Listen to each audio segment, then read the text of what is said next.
Če je kaj v slovenski zgodovini, kot zgodovinarja pod B, ker sem imel geografijo in zgodovino, torej kot zgodovinarja pod B, če je kaj svetlega v slovenski zgodovini, je to obdobje in mislim, da je nepotrebno, da si ga kdorkoli lasti, ker se ga lahko lasti vsak tist, ki je na plebiscitu glasoval za samostojno Slovenijo. Tista ima pa res moralno pravico, da se ga lasti, ker smo bili drugi samo izvajalci potem te plebiscitarne odločitve.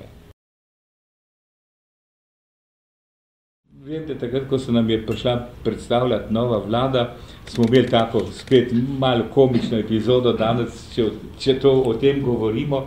Hoteli smo novega mandatarja, to je bil Peterle, takrat pripraviti do tega, da bi nam povedal tudi vlado, kakšna bi bila. Pa ni hotel, on je rekel, to ni moja dolžnost.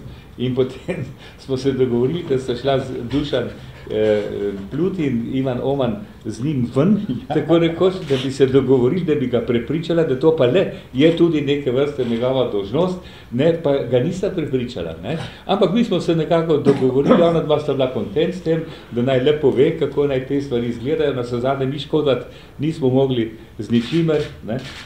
In so to upravili, pač ko smo upravili. Midva z gospodom Omanom sva šla potem res ven na hodniku, sva Lojzeta Peterleta, ki je mimogrede tudi moj sošolc iz geografije,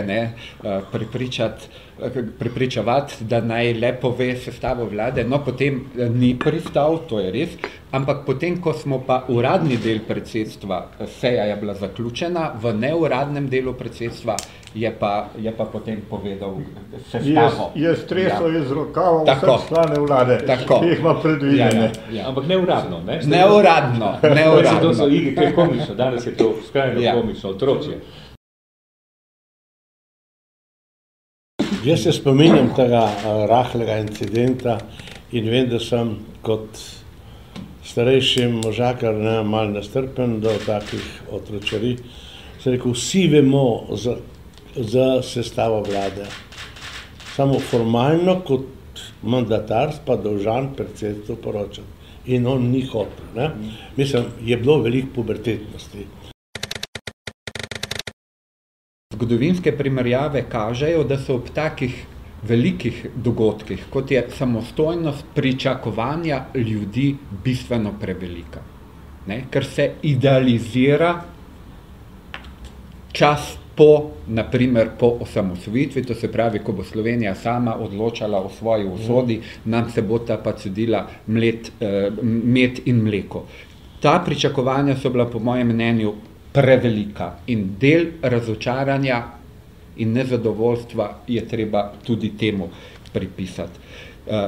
Ključno pa je po mojem mnenju dejstvo, da ta okvir samostojnosti, to se pravi samostojno državo, nismo znali napolniti z drugačno vsebino, ki je primerna sedanjem izzivu.